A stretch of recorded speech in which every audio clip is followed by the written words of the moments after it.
I will update standings after dinner. Just got back from a conference in Minnesota. Okay, Red, thank you very much. Hi, how are you?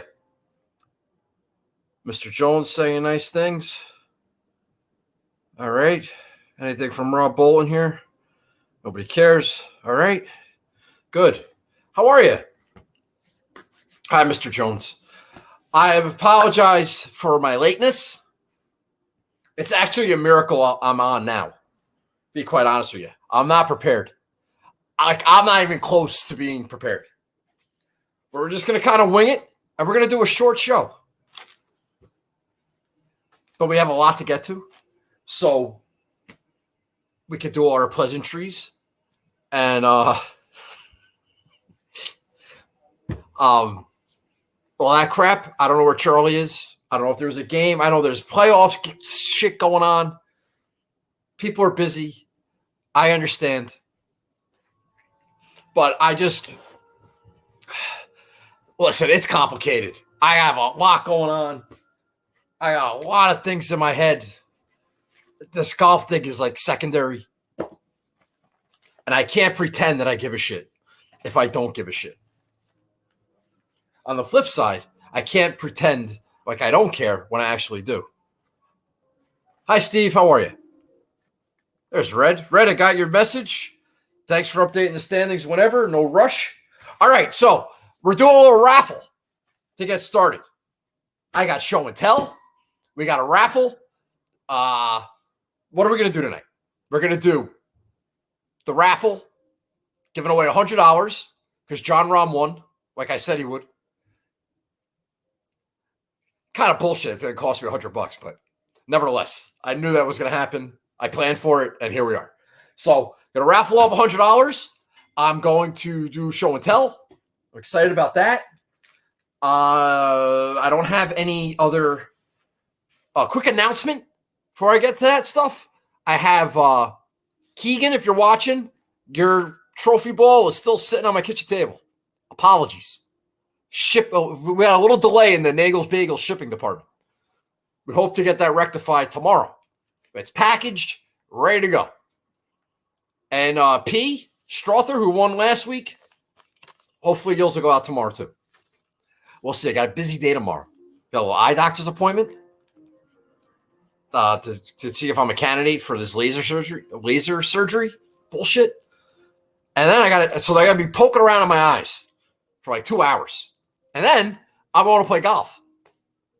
And I'm excited about that. I may not be able to see anything, which might be beneficial. We'll find out. But an exciting day of golf tomorrow. And then, yeah. So, I'll try to get to the post office. It's probably not going to happen. You may have to wait another week. These are the delays in the shipping department that you're going to just have to deal with. All right? You got the wrong thing right. Me, a lot of stuff. Derby Saturday, also Parents, Saturday, Mom's Day Sunday. Steve, aren't you awful? I thought you were off all week. I thought you'd take this week off. Slacker. Did you bet him at least to make up the 100? LASIK. It's not LASIK, Phil. It's a glaucoma issue. It's not LASIK. I'm still going to be blind. I wear contacts. I wear special contacts. My eyes are fucked. They've been for a while. Now I got a glaucoma issue. It's excellent. I'm going to have a German Shepherd within like 5 years. Count it. I'll be on here doing picks, playing Stevie Wonder in the background. All right, that's going to happen. I did bet. We'll talk about Rob. Yeah. It's covered. We're good. Big week last week. Huge. All right. So let's do our raffle. All right, you guys are all here. I got a pot of. I got a bunch of names in there. You see that? I got my pot. All right. I'm going to retire with 520 hours annual. I do have that Derby day off. You're retiring this week? I thought you were retiring like August. Sorry, Steve. I don't pay attention. Take some annual, man. You idiot. All right. So I have all the names written out on a piece of paper. Even the people I don't like that wanted to get in, I let them in. Just hoping for the best. All right. All right. So we're going to mix these up nice. Nice. This is exciting. Good job by me. A little charity. Giving a little back as if I don't give enough. All right. This feels good. So Slappy, you're in here, even though I want to revoke your membership. And the people that offered to pay, hold on, we got a wait. The people that offered to pay me to not do a show anymore, I appreciate that. You're gonna have to up the offer though. All right, you got to up the offer, and then I'll consider it. December 30th, German Shepherd and some reefer. Yeah. I'm looking into that. All right. I've been mixing long enough.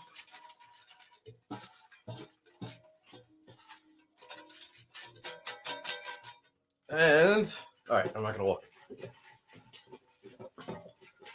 I hope it's somebody good.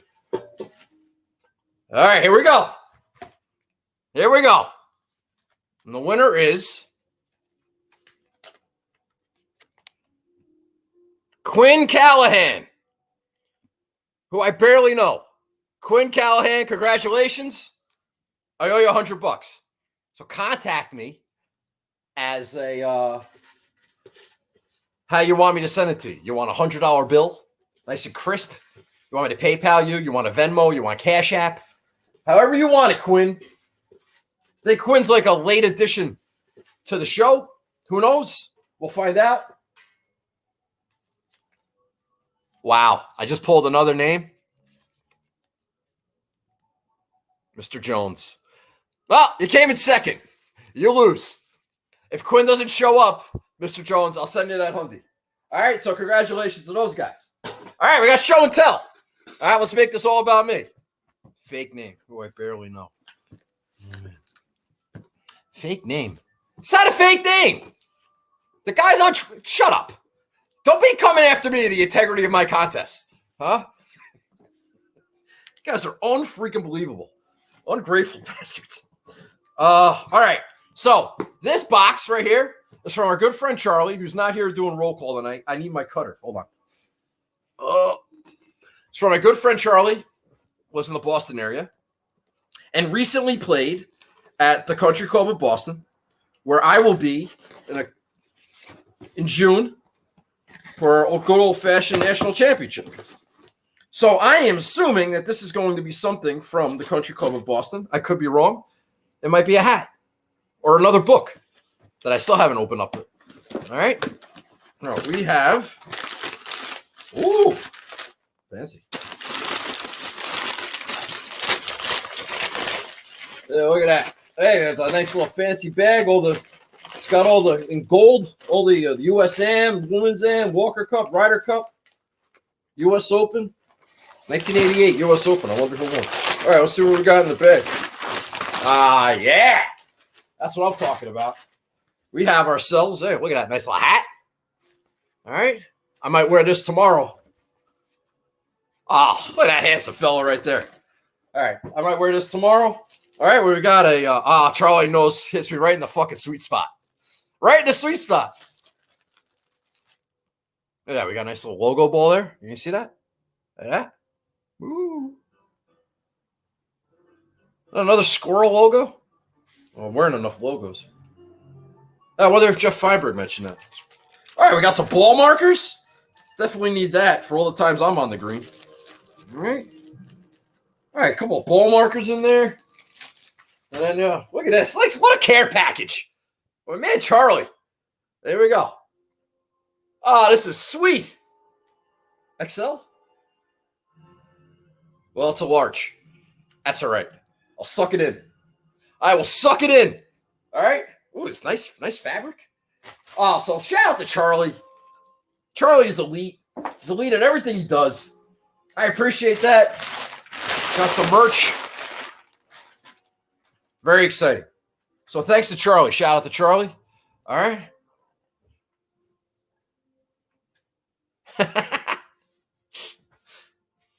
I tell you, Mr. Jones, you're a funny guy. You are a funny guy.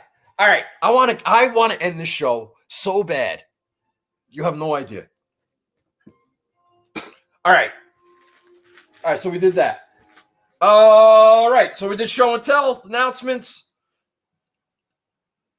Did a raffle. Listener League. Let's do that. So Listener League, Mexico Open. We're going to bang this out as quickly as we can. The winner was No Bluff here. Some guy in Texas. He won by 41 points. Pretty good beatdown. He had 603.5 points. Might have actually won by like 41.5 points. But it doesn't matter. He got 40 points in the Nagels Bagels race for the bagel right here, this guy. And Red's going to update the standings whenever he wants. And then I will send those out. So his lineup, he had Rahm. That's what you needed. You needed Rahm and 5 scrubs. He had Finau, T2. I didn't go back and watch. I could have swore I said I made a lineup with Rahm and Finau. And I said it's pretty improbable that they're going to finish 1-2, so I'm probably not going to play Finau. I mean, when you're right, you're right. It was Rahm and Finau. Kurt Kitayama, T2. I don't know where he pulled that name out of his ass. Nate Lashley, T11. That was good. Trey Mullinax, T24. Where the fuck did that come from? And C. Taryn. I have no idea who that is. Calum? Talcum powder? Callum Taryn? I don't know what is going on. T61. You made a cut. Did better than fucking, what's his name? Chad Ramey. So, congratulations to No Bluff here. I will send out your trophy ball as soon as I can. No promises. Or I might sit on my kitchen table for a week. We'll see. Notable top 10s. Everybody's favorite segment, especially Gio. Second place, we had JP Per Diems. Finished second place, got 25 points. Third place, USC Biggie. Finished the third, 20 points. WCB. I fucking hate that name. Finished in fourth place, got 15 points. Darbs 9. Finished in fifth, got 12 points. He won a Listener League before.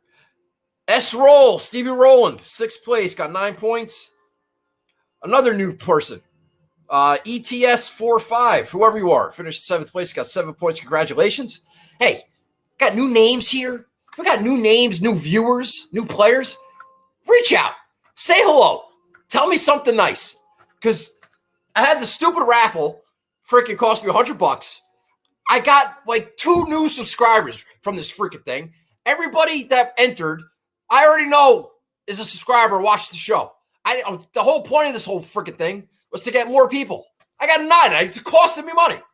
So, reach out. New to the show, watch it. Never say anything. Say hi. Just say hi. Check in. We'll check in. 8th place, we got Ahmed 8345. That's our friend. Good job by him. 8th place, got 5 points. B. Brett Uhas. I don't think that's his name, but I call him that because that's a guy I went to high school with.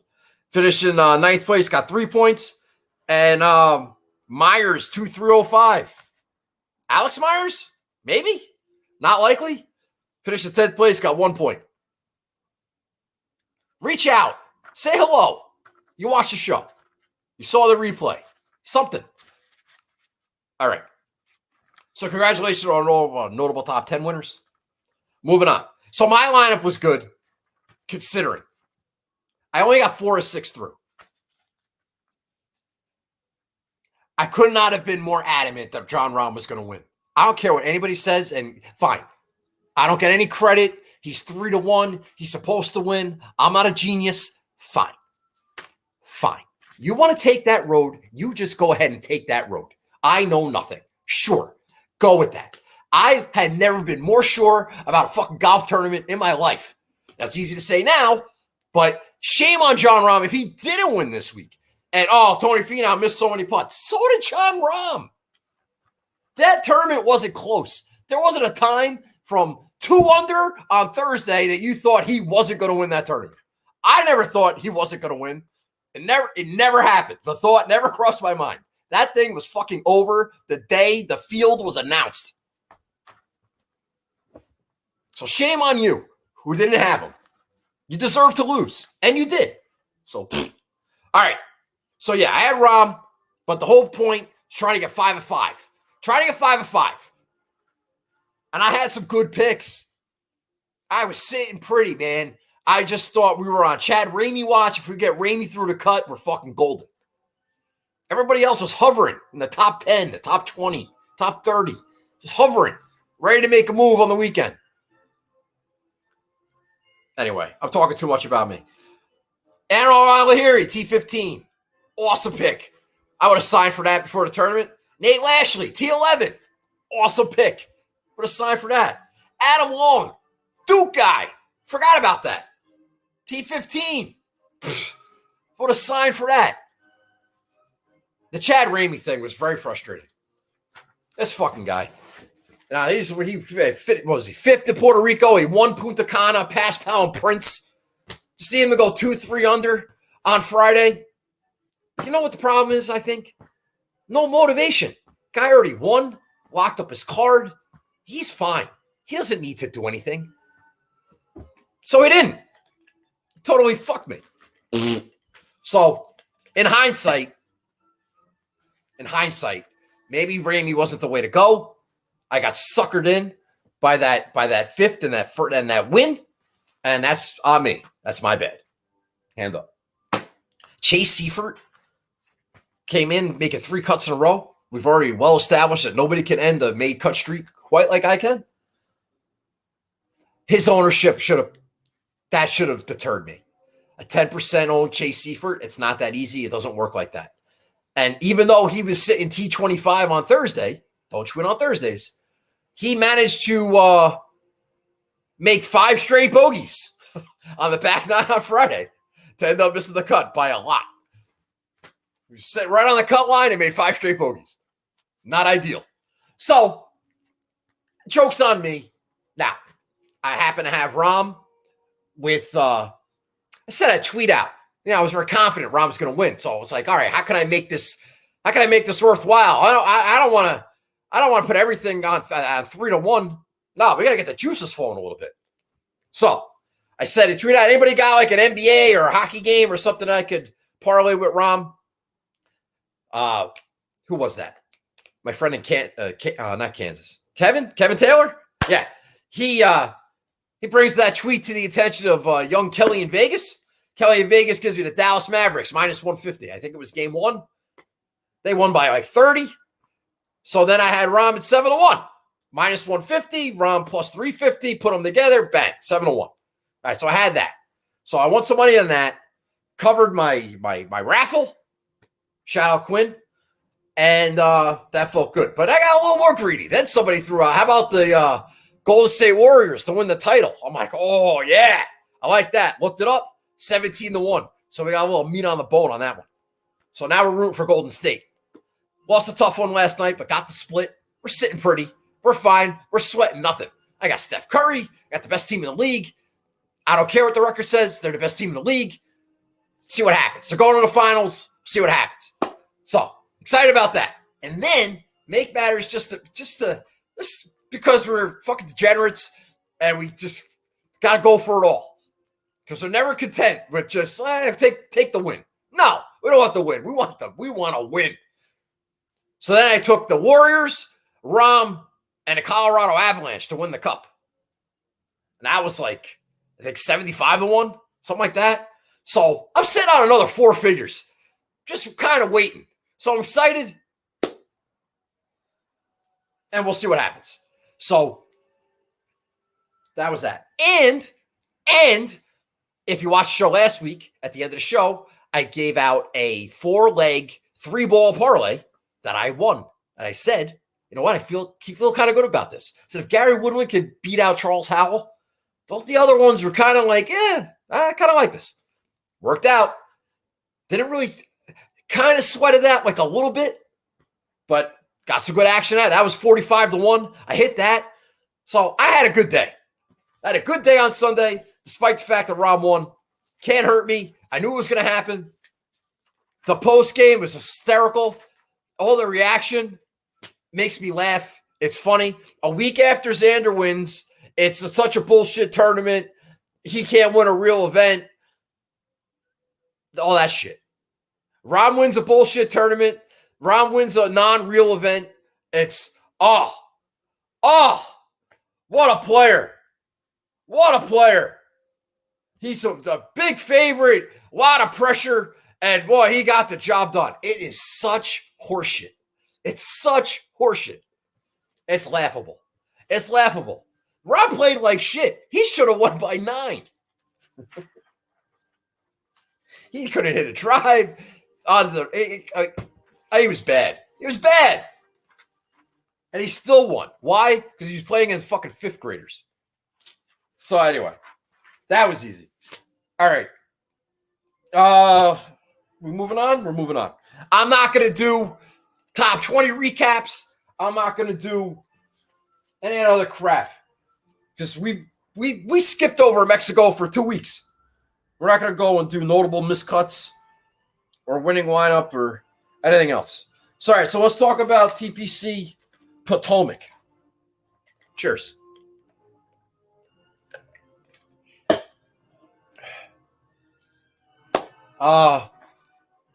Big fan of Charlie. Hooked you up. Oh, Charlie's my guy. I still got that book down here.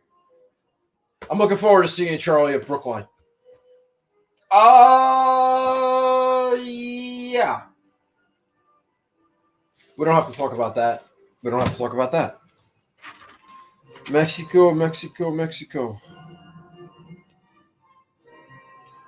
We're moving on from Mexico. I did not write down the slate, which is something I always do, because I was pressed for time, and I'm tired, and I don't care. So, we're kind of winging it. Now, TPC Potomac, a couple of years ago, we were on a family cruise for the 4th of July. Well, around the time of the 4th of July. It wasn't because of the 4th of July. But last week of June, first week of July, whatever, Pops decides to take us all on a family vacation. Fabulous. Let's fucking go. So we're going to Bermuda. We got no phones. We got no access. You want to go on the internet, it costs you like $15,000. So, but the Quicken Loans, the TPC, I think it was Quicken Loans. TPC Potomac was that week. And I picked Kyle Stanley. He was like my one and done. Now, this was in late June, early July. Season was basically almost over. But I remember that I logged on to the internet, asked my dad if I could use the internet for 10 minutes, just because I wanted to see who won the tournament. And Kyle Stanley beat Charles Howell in a playoff. And I was excited because I had Kyle Stanley. Ball striking bastard. I used to have like a bit of a Kyle Stanley thing. I'm over it now. But that's like the only memory I have of this tournament. In terms of, I remember one year I went to the Travelers with my daughter, and then she wanted to go to the golf tournament wherever it was the following week. And I'm like, well, it's down in like Washington, D.C. Like, what are we talking about here? I gotta work. But I remember it was like, oh, maybe we'll go down for the day on Sunday. So, but it used to be, I always remember it being hot. It was late June, early 4th of July, walking around on a golf course. It's unappealing. Anyway, it's a hard golf course. And now they're playing it in May. It's not going to be as hot. So that's good. They could have some weather issues, have some rain, might have some wind, and it's already a hard golf course. I've listened to nothing this week. Shout out to all my friends, and apologies, but I've listened to nothing. Except Be Right. Shout out CP. I did listen to Be Right. I read my new best friend Stevie Bamford, as always. Bent grass greens, by the way. And I read Rob Bolton, get a feel for some names. I read Tour Junkie's email about their matchups and their chalk bomb and that type of stuff. I read ownership projections. I've been feeling myself a little bit lately. I've had the winner 3 weeks in a row. I'm probably not going to have the winner this week. It's just mathematically, that's the way it works. It's really hard to have the winner 4 weeks in a row.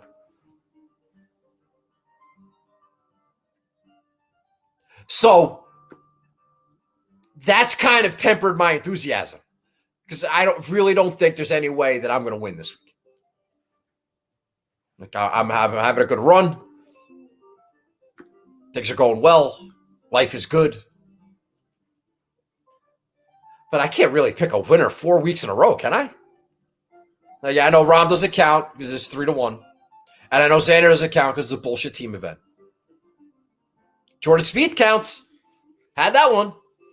Although he wasn't like my one and done. So does that really count? There's a lot of factors that go into these things.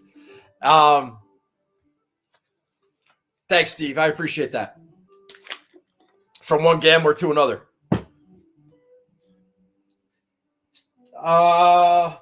So yeah, I just kind of keep the ball rolling. Maybe we can get 6 of 6. I'm just looking for like whatever I felt like it. It's a mixed bag. A lot of ifs and buts. If this works out, this could happen, or that. Yeah, maybe, yeah. A lot of feel, a lot of gut, a lot of maybe. Hope for the best. Roll the dice. Not a lot of conviction this week. And I'm sorry, if you come here for conviction, you usually get it. I understand. But I'm not going to pick a winner 4 weeks in a row. It doesn't work like that. I should just take the week off. Now, did I? Fuck no. No, I'm overinvested. Knowing I'm going to lose, I'm overinvested. That's how you know you might have a gambling problem. But I don't have a gambling problem because my account is flush with cash.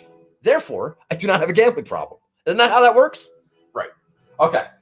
So, hey, there's Red sending me updated standings. Appreciate that. Thank you very much. All right. So let me pull up the slate. I changed my lineup at 8 o'clock tonight. Basically. Maybe quarter to 8. I'm having let me pull this up. I'm having Cam Young second thoughts. It's funny. Yeah, we talk about groupthink and we talk about, everybody's picking this guy. Everybody's talking about this guy. It's literally not everybody. It's like 2 people. But it's enough. Somehow, some way, it's enough to be like, that's probably wrong. So, like I said, I will listen to Be Right. My boy CP, Stephen Hennessy, Alex Myers. Fortunate enough to be playing golf with them tomorrow. And, give the show a listen. CP ignoring me during the Ranger game. Doesn't want to talk about golf with me today. I shall press on. So, they're talking about Cameron Young. Now, I listened to this after I placed my bet on him. Little odds boost. Apparently, he's like double the odds on a different book than I bet him at. Okay. Got to shop, right? Well, that's fine. But it's just not that easy. I hear CP and Hennessy talking about it, and it's like, he's not going to win. He's like 20-something% owned. Everyone's got a hard on for Cam Young this week, and I get it because I had a hard on for yesterday, and I bet him. This is why my New Year's resolution was don't make any bets until Wednesday night after the show. Well, we fucking broke that because we're flush with cash and we have to gamble. So I bet Cam Young yesterday, but I took him out of my lineup today because he's not going to win. Now, does that mean he's not top 10? No, he can top 10, sure. But it's a win bet. And I just don't do that. I wouldn't. Well, no, I would want. He's not going to. I would want him to win if he was in my lineup, and he's not going to. So now I only have 5 guys in my lineup that can win, and it's really not 5 because the guys. It's like 2. So it's all about win equity, right?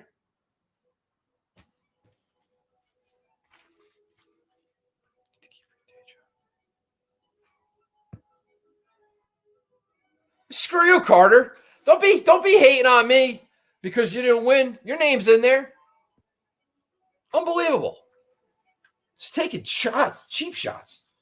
All right. So I changed my lineup late. I don't really like it. I may change it again because I'm allowed, and you can't stop me. So as of this moment, this is who I have. All right. Novak at Wimbledon. That's awesome, Steve. I love that. Stevie and FanDuel. The perfect marriage. Ugh. All right. So you got Rory, Finau, Answer, Connors, Fitzpatrick. By the way, shout out to Charlie. Fitzpatrick's going to win easy, according to Charlie. Probably by 6. Wins easy. So Charlie likes Matthew Fitzpatrick. My daughter wrote that when I left the room. Well, your daughter's got a mean streak, Carter. All right? How about a little discipline? All right? Jeez.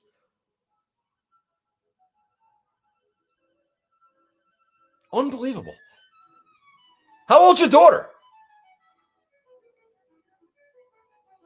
Oh, it doesn't matter. I don't care. Hi. The kids love me. Big hit with the kids.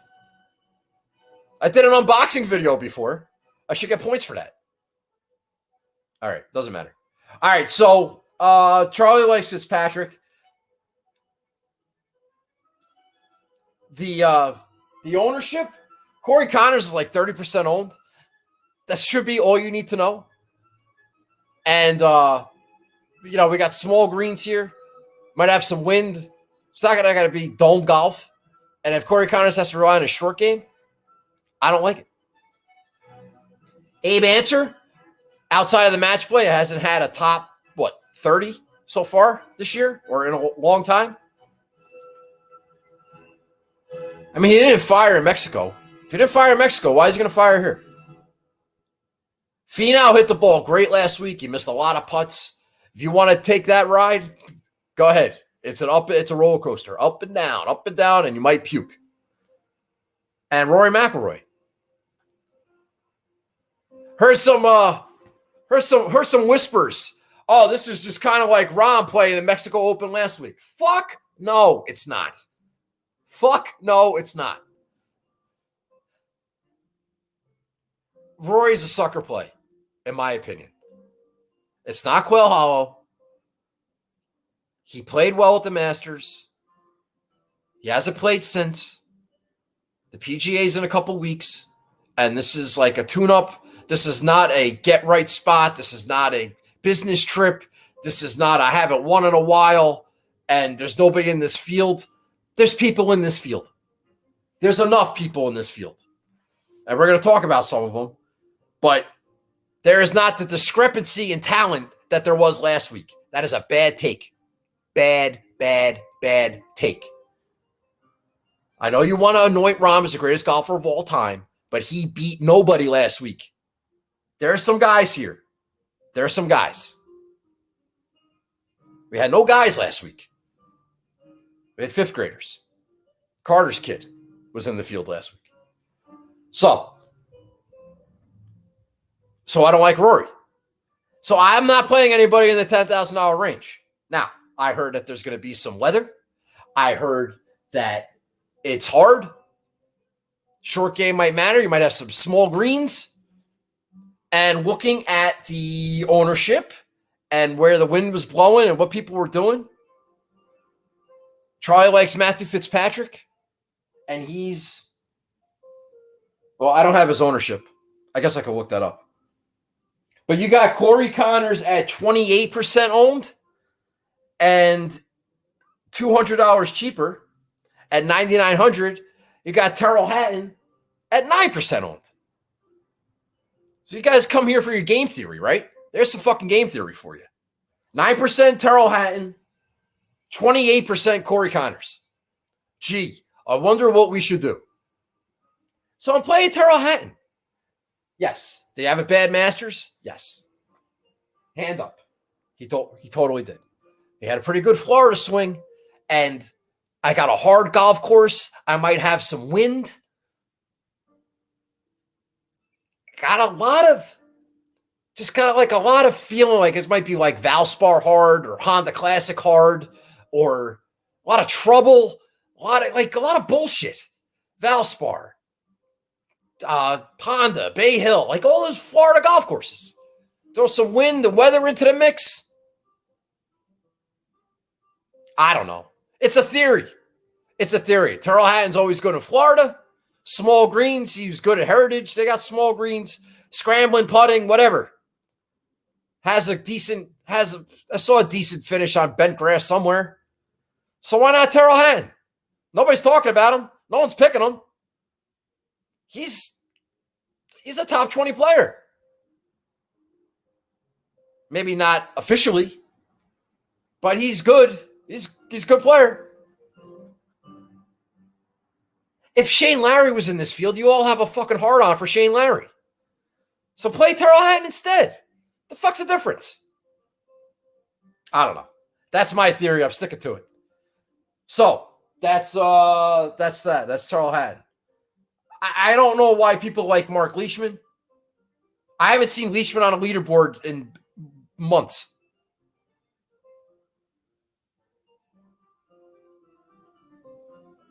Keegan Bradley is 22% owned. Go F yourselves. That's ridiculous. Keegan Bradley, 22% owned.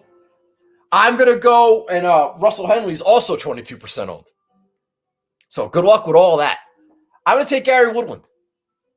Gary's coming in at 15%, 9,100.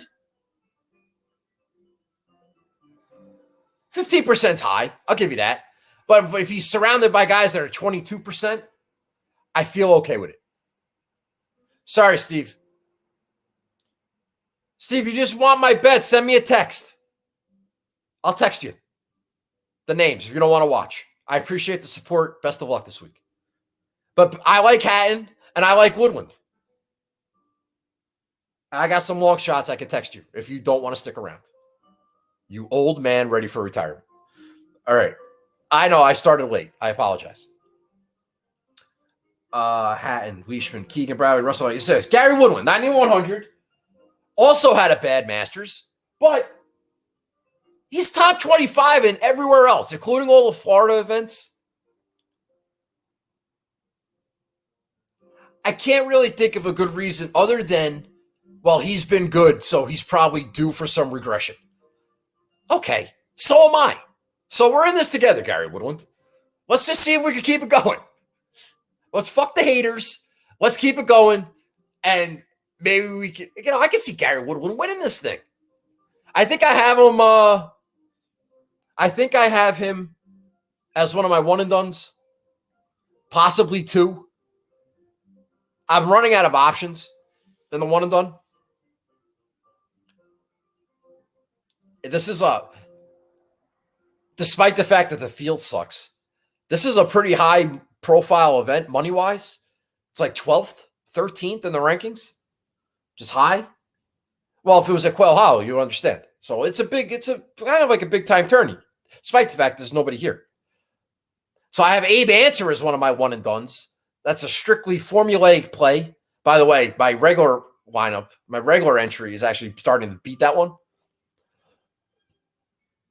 I don't know.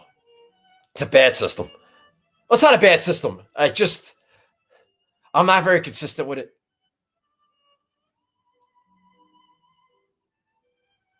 Anyway, plus I got a new one and done that Mayo started a couple weeks ago. I'm using Hatton in that one. I'm using Woodland in the other ones. I have Cam Young as my alternate. I might have to change that. Who the hell knows? All right, what the hell am I talking about? All right, Reed, no. Casey, no. Sergio, 8,700. Yes. What a Euro flavor. Give me some wind. Give me some accuracy. Give me some short game. Maybe make some putts. Can he putt on bent grass? Sure shit, Sergio could putt on bent grass. Yeah, why not? Guy's been a top 40, top 30 machine. Not quite top 25, not quite top 20. So he's due to break out. We got Gary Woodland due for some regression, and we got Sergio due to break out. I am concerned about the whole washed up old guy aspect. There is some of that going on here. He hasn't been terrible. If he's right, he's 10% owned. That's fine. I'd rather have a 10% owned Sergio than a, let's see, who's high? Than a 20% owned Max Homa. Sergio Max Homa? Yeah, I get it. You know, Homa just announced he's having a baby. He's got to get in the swing of things. I could see Homa. I could see it. But I would take a chance on Sergio. We're going to go with this Euro thing with the see what happens with the weather and Hatton and Sergio, and we'll see. I'm probably wrong. I'm wrong all the time, except for the last 3 weeks. So suck it. Yeah. So I get the Max Homa thing. He's the highest owned guy in that range. Siwoo, maybe shake that ass. Seamus Power, no thank you. Day Simpson, bad back brigade. And we already talked about Cameron Young. I had Cameron Young in my lineup. I bet Cameron Young twice. I bet him with a boost, and then I bet him without a boost. And then I kind of got talked out of it. I talked myself out of it. I think when I checked ownership yesterday, it was low. And when I checked ownership today, it was really fucking high. So apparently, Cam Young, 22% owned. No thank you. All right, moving on. Washed up Matt Kuchar. No thank you. Terrible Aaron Rye. No thanks. 777s. These guys all stink. Washed up. Seb Straka is 17% owned. Highest owned guy in the $7,000 range. I know he won Honda. That was hard. All right, enough. Enough with Seb Straka. Like he's peaked. Due for some regression. Maybe first round leader. So I had Cameron Young in my lineup, and then I took him out. And I had a guy in the sixes who would make you throw up, and I took him out. And so I took out Cameron. See, this is why this is dangerous. Because I took out Cameron Young, and I added Troy Merritt. Yes, I said that out loud. I took out Cameron Young, and I added Troy Merritt. Why would I play Troy Merritt? I don't think I've ever played Troy Merritt in my life. I'm probably not going to win, so I might as well take people that I never play just because. I can't take guys that I usually pick that I think are going to win because they're not going to win. Why? Because I picked them, and I can't pick 4 in a row. So let's go off the board a little bit. Let's play a little Troy Merritt, and let's see what happens. Troy Merritt's 11% owned. Before he missed the cut in the team event, where I actually, you know what? I think I had Troy Merritt in the team event, and they missed the cut. Thanks, Troy. I'll blame his partner. But before that, he had a 4th, a 12th, and a 27th in his last 3 starts. Take one of them. It might be too hard of a golf course for him. I think Troy Merritt popped, though, at a hard golf course. If I was a good golf podcaster, I would have researched that before I said that out loud. You're just going to have to try. Oh, you know what? I can look right now. Instant research. What am I thinking of? No, Arnold Palmer, 74th. Valspar, 27th. Was that hard? 4th at the Valero. That golf course could be a little tricky. Oh, I thought he popped it like Torrey. No, he missed the cut at Riviera. All right, so that's a bad take. 48th at the Players. All right, so Troy Merritt sucks, and I'm playing him anyway, even though he's not a good fit for this golf course. Possibly. We don't know. He may have played it. That I can't do instant research on. I think he might actually have a 17th place finisher at a missed cut. That was the other thing I noticed. In the 2 events, 2017, 2016, you have a lot of top 10s missed cuts. Missed cuts, 25th. Very hit or miss. Maybe it's weather dependent, but it's a hard golf course. You don't know what's going to happen. I sure as shit don't. You know what I know what's going to happen? I'm not going to have the winner.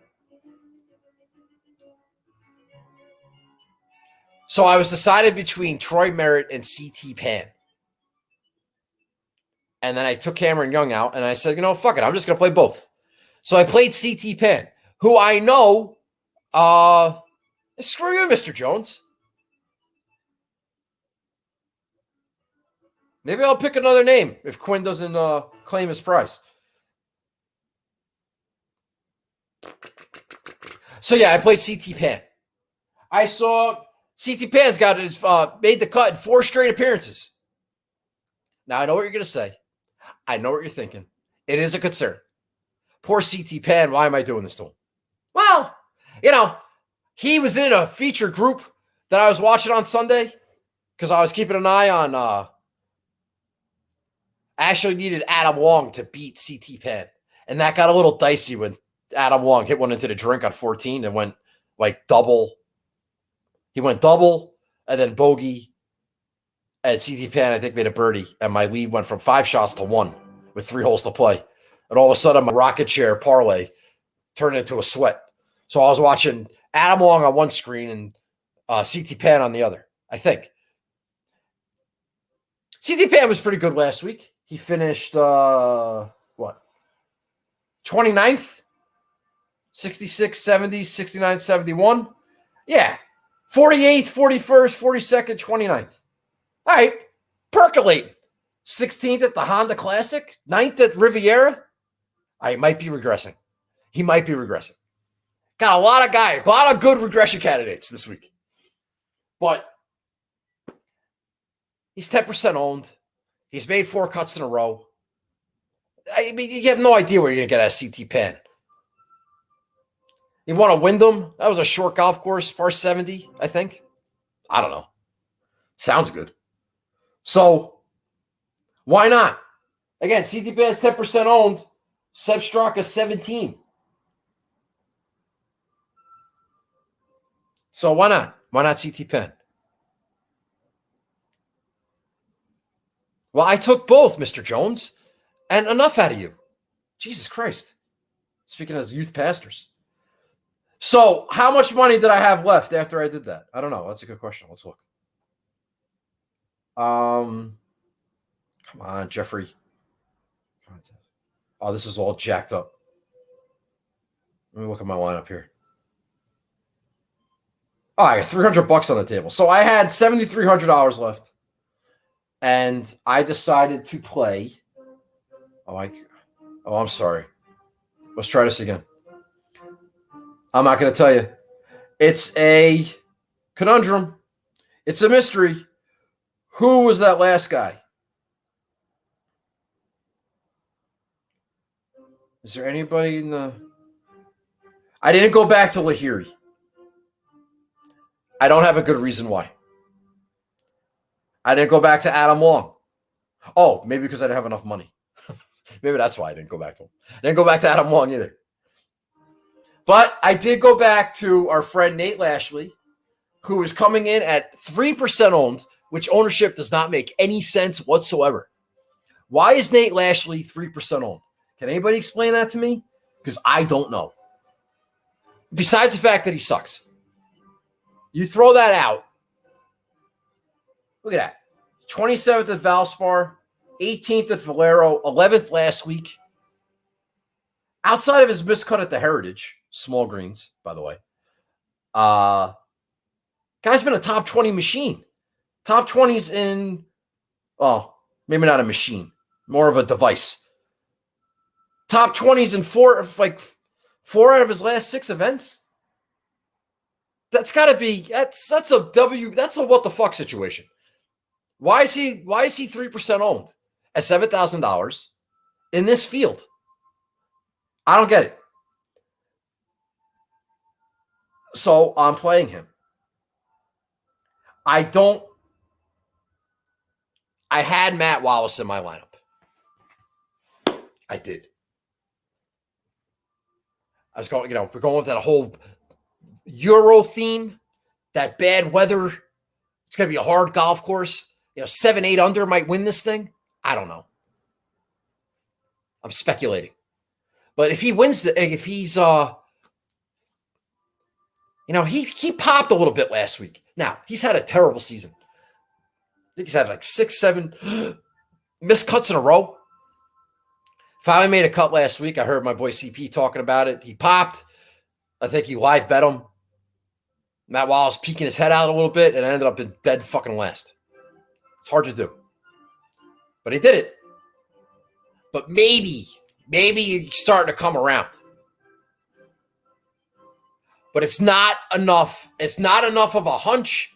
It's not enough of a gut play to ultimately put him in my one DraftKings lineup. I would be overinvested if I took a chance on a less than 1% owned Matt Wallace. However, he's 400 to 1, and on my account is flush with cash. And what the fuck? Why not put $10 on him and try to win $4,000? And let's go, Matt Wallace. So I like Matt Wallace. Shout out to CP. I liked him. I did all this last night before I heard your show today. So I'm not copying your shit. I would have loved to have talked about it with you, but you don't answer my texts because you're a little, what's the word? You're a little negative Nancy, a little grumpy Gracie. And, but I'm looking forward to seeing you tomorrow. But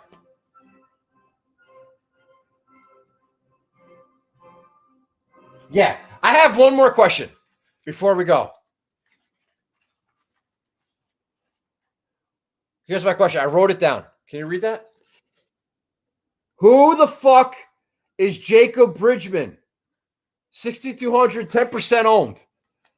What the hell is that? Who the hell is Jacob Bridgman? I know a lot about golf. I follow college golf. I follow Corn Ferry golf. I follow Monday qualifiers. I'm friends with Andy Pope. I know obscure golfers. Who the fuck is Jacob Bridgman? And why is he 10% owned at $6,200? Is this a hoax? Is this a bit? What is happening? Does anybody know the answer to that question? I would like to know. Send me your information. I have no idea. I didn't hear about any crazy Monday qualifying stories. I don't know what is going on. I need to know. So if you know the answer to that question, who the fuck is Jacob Bridgman? I want to know the answer. There's a little homework assignment for you. I'll try. Thanks, Mr. Jones. Appreciate that. Hope your daughter-in-law is doing well.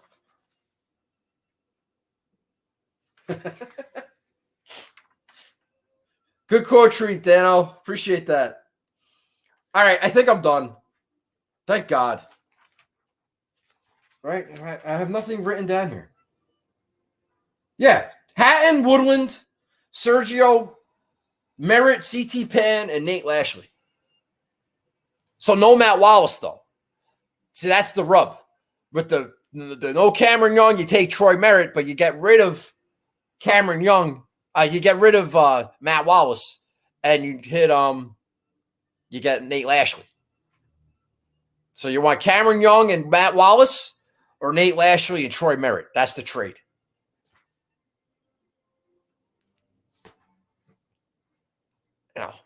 It'd be nice to play multiple lineups and just play both and then be right either way. But I don't do that, do I? No, because I'm a fucking moron. And I don't like increasing my odds of winning. I like doing it the hard way. Because that's what I do. But it works for me. So kiss my ass. I like to play parlays. They're sucker bets. I play them anyway because they're fucking fun as shit. And I'm trying to win. And I have won. And things are going well. And I don't give a shit. How about that? All right, you want to talk about the Giants draft? Mr. Jones, we'll talk about the Giants draft. Appreciate that. Thanks for everybody for watching. You can quote treat, retweet. I don't care. I got no new subscribers. I'm giving away money for no good reason. It didn't work. It's fine. My family didn't enter. My own brother didn't even enter. Plus, I think I owe him $20. He's not mentioned it. I keep forgetting. Anyway, he should hit me up now while I still have it. Before I lose it all on Matt Wallace. Oh, before the Giants. You want to hear my bets this week? Yes, you do. You know you do. So I'm going to give them to you. Let me log into the old account here. Oh, I'm hemorrhaging cash. All right, so we have, let's hit open. All right, so we got Hatton a couple times. I went light on Hatton and then I decided, you know what, I'm going to go all in on Hatton. I like that take. So we like Hatton. We like Gary Woodland.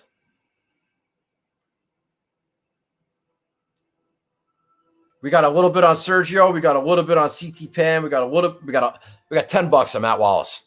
400 to 1. It's probably not going to happen. And we got Cam Young with an odds boost. Oh, look at that. I could cash out my Rom and Golden State Warriors ticket for $125. I can hit the cash out button right now and have $125 in my account. Should I do that? Probably. Am I going to? No. I'd rather go for the 680.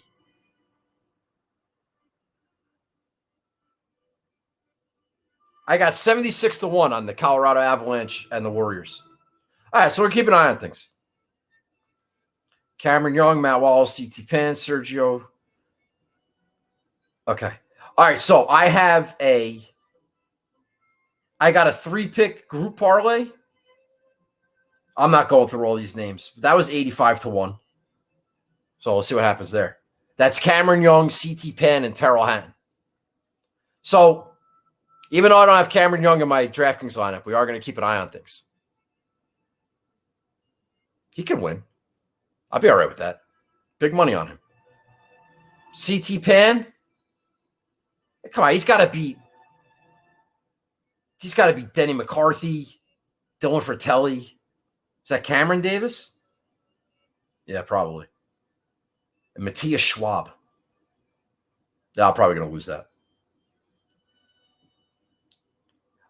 But my 3-ball parlay, let's talk about that. This is 55 to 1. I'm playing Spyglass tomorrow. Where are you playing? I don't know if I'm allowed to say. Out of respect, I'm not going to say. I'm playing at a place I wouldn't normally be able to. I'm an invited guest. How about that? How about that? People say, what do I get paid? Do I make any money off this show? Well, I have hit 3 winners in a row, and I'm playing at a nice little country club tomorrow, so kiss my ass. I'm doing just fine. Thank you very much. All right, so my 4-pick parlay. Gary Woodland over Finau and Answer. I like that one. If I'm right about Gary, he could beat Tony Finau. He could beat Abe Answer. Abe Answer hasn't done shit all year. So maybe. Woodland versus Finau. All right, flip a coin. Hatton versus Fitzpatrick, who apparently is going to win by 6. I don't think that's true. Or Leishman. So I like Hatton there. So I have Hatton over Leishman and Fitzpatrick. I have Cameron Young. This is interesting. I have Cameron Young over. This is bad. See, this is like totally hedge. I didn't even realize I did this. Cameron Young over Sergio Garcia, who's in my DraftKings lineup, and Troy Merritt, who's in my DraftKings lineup. I took Cameron Young out. So now I have to somehow root for Merritt. How can I root for Cameron Young to win, but lose to Troy Merritt and Sergio Garcia? Oh, no. No, I can. I have that backwards. How can I root for my DraftKings team to do well with Sergio and Troy Merritt and try to beat a 22% Cam Young? Yet I have Cameron Young to beat both of them. So A little bit of a hedge situation there. All right, so I'm officially out on this parlay. I might have to make a new one. And Max Homa over Keegan, Bradley, and Seamus Power. I like that. That should work. A little baby swag. So Homa I like, Woodland I like, Patton I like. I might have to do something about that Cameron Young thing. But maybe the world's right about Cameron Young. And he beats Sergio and he beats Troy Merritt, and I end up winning this parlay. That'd be cool.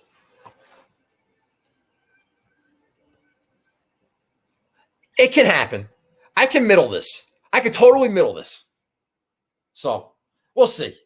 We'll check back on the weekend and see what happens. All right. Anybody have an answer to that question yet? Playing love living in Monterey Pebbles, so I get great. Oh, well, that's pretty cool. I wonder if my brother's watching. Hey, we got a guy over at Pebble. How about that? Nagel Brothers might be taking a trip out there. Anybody know who the fuck is Jacob Bridgman? Anybody have an answer to that question yet? I still would like to know. All right, I'm leaving. It is 9:39. I went for like an hour and I had nothing. Bridgman is a young kid from Clemson, golf.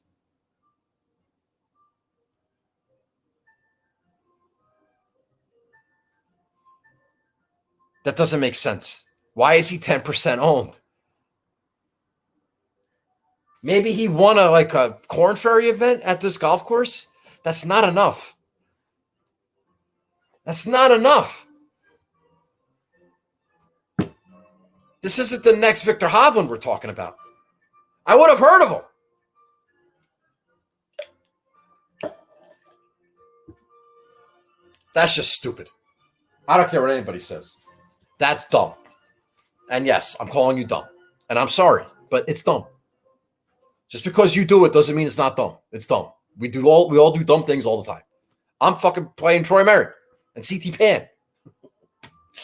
We all do dumb shit. It's dumb. All right. I don't think I have anything else. Thank God. Oh my God. I want this day to be over with. So I have Hatton in the Mayo one and done, the new one, where I had a winner with Rom last week. I'm in like the top 300. It's 1,100 people. So I'm rooting for Hatton, even though I'll win more money if Cameron Young wins or Matt Wallace. Literally, I'm rooting for Hatton. That's my pick. That's my guy. So we'll see what happens. Matt just told me.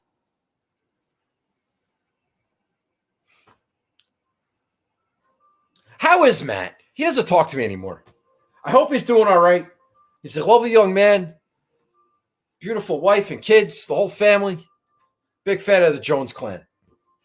I especially like that Mrs. Jones. I hope they get a date night sometime soon, and Matt posts a picture about it. How about that? She's beautiful. School teacher. It's the way to go. All right, I'm done. I'm not hitting on your wife, Matt. Sorry. All right. All right, I'm going to go. I got some pizza here. I have so much to do. Thanks for watching.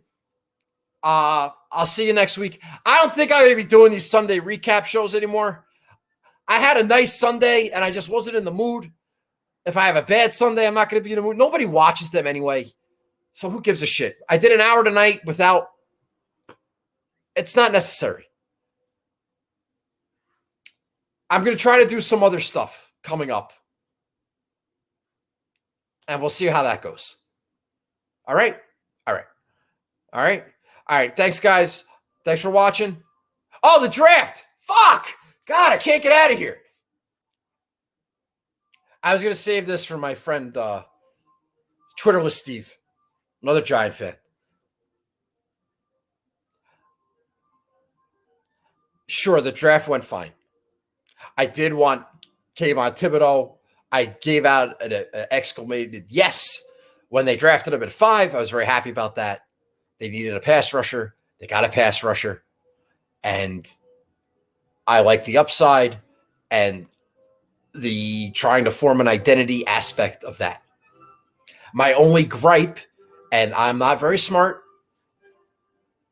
and I don't know the answer to this, and I don't know if I'm right or wrong. My only gripe, it's not really a gripe, Good, because I don't think I'm right about this, or I don't know that I'm right. There's a difference. I don't understand the positional value of a second tackle as far as draft capital is concerned.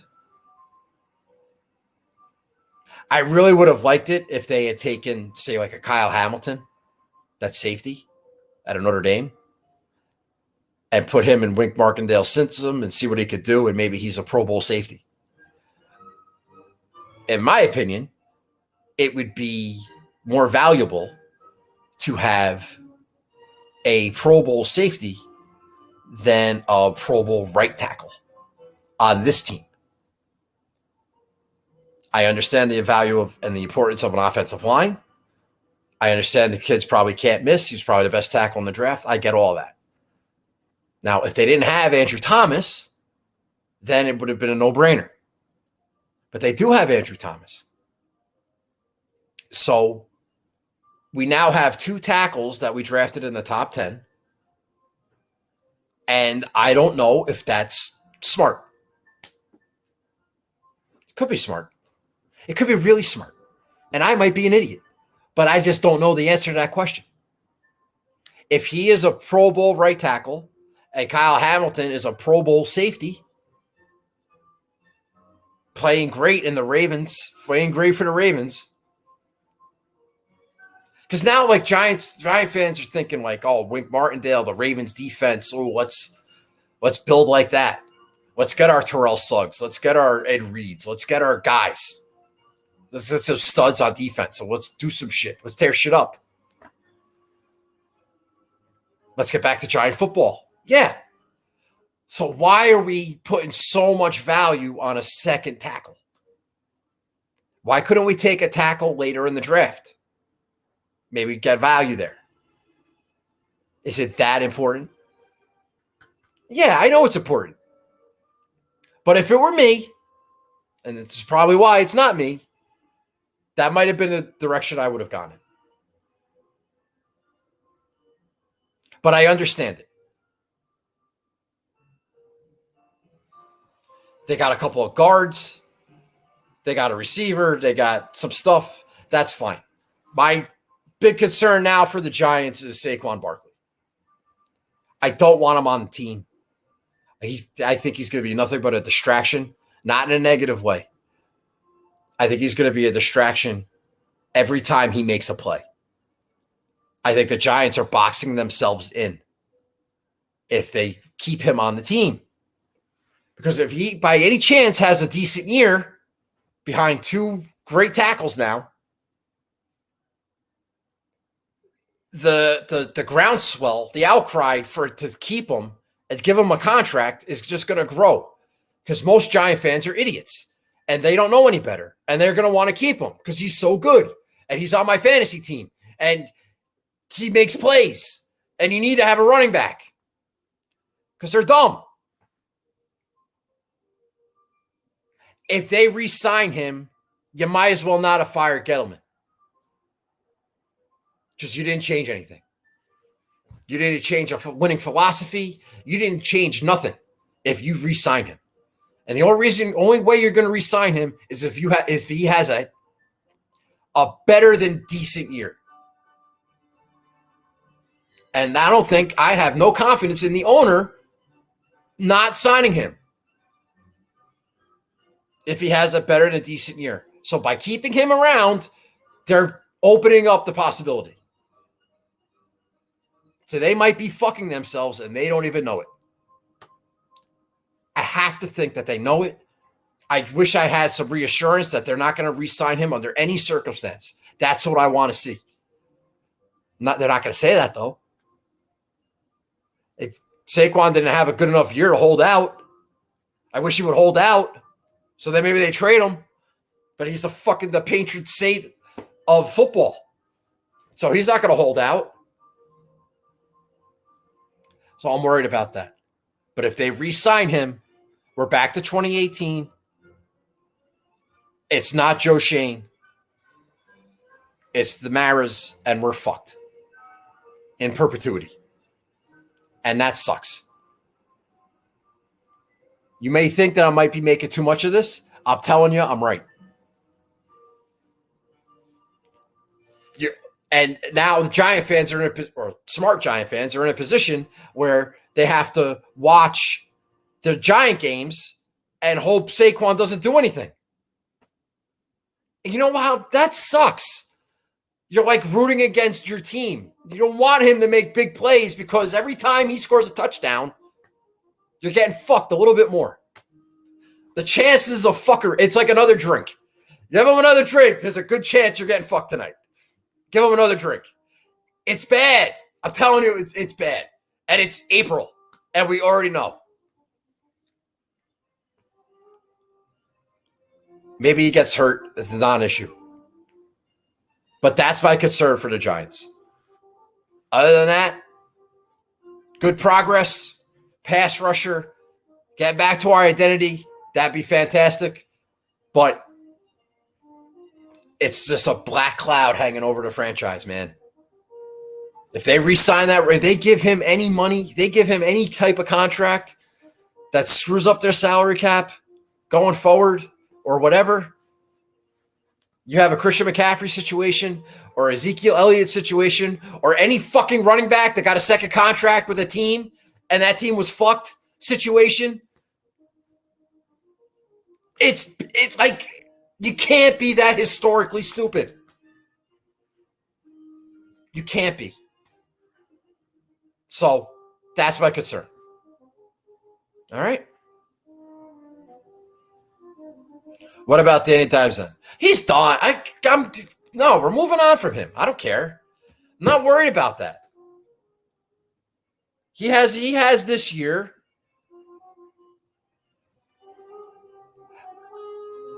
You can win with a franchise quarterback. Okay? That's been proven. You can win with a franchise quarterback. I'm not going to root against Daniel Jones because I think he's I can't win with him. Well, I do kind of think that, but that'll show up. It's not the same thing. I can't win with a franchise running back. I know that because nobody has. Ever. So why am I going to? No, I don't want that to happen. There's a huge difference there. Daniel Jones has a great year. Fine. I'm fine with signing him. If that's what they want to do, fine. That's their bed. They can sleep in it.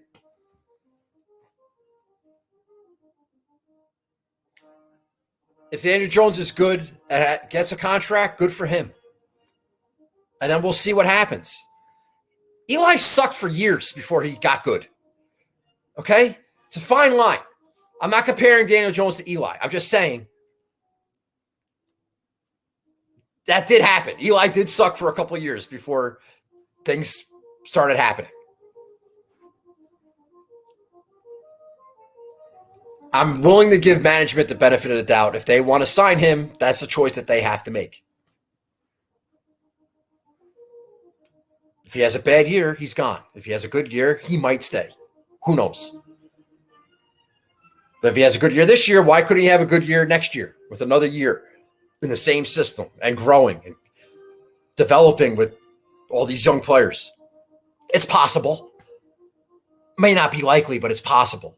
They cannot go to the Super Bowl or win a Super Bowl with under contract Saquon Barkley. That is a fact. That is a fact. I can't say with a 100% definitivity, if that's a word, that Daniel Jones can't take the Giants to the Super Bowl. I don't know that yet. I don't know that. I just don't have the same angst with Daniel Jones that I do Saquon Barkley. I want Saquon Barkley off this team months ago. It should have been the first thing that they did. Just get him out. Make it a non-factor. We're moving on. Get these Gettleman guys out of here. They're boxing themselves in. We'll see what happens. So those are my Giants thoughts. oh my God. It's not the same situation as Saquon Barkley. It's not. In a way, they're both playing for contracts, yes. But no one ever. If a quarterback has a good year and you give him a contract, it's hard to kill that contract. This is the quarterback. I'll let them make that decision.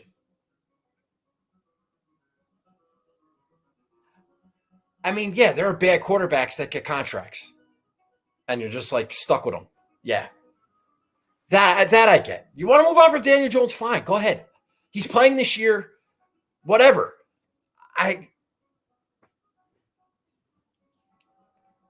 They might not be bad enough to. I don't know. I don't know what they're going to do to get a quarterback. I don't know. What do I want them to do? I want them to prove that they know what they're doing and not give Saquon Barkley a second contract. Until then, I'm skittish to give a shit. I'm waiting. That's it. I got nothing else to say. All right. I'm leaving. Thanks for watching. Very disappointed in Ozark. Not going into it. No spoilers. I guess that was a spoiler. My bad. Sorry. It's my own personal opinion. I don't know what any other opinions are out there. Me personally, I was a little disappointed. Doesn't matter. All right. I'm leaving. Have a good night. And I will talk to you guys next week. What's next week? Byron Nelson? Yeah. Okay. I'll talk to you then. Thank you. Good luck this week. And I'll talk to you soon. Bye-bye.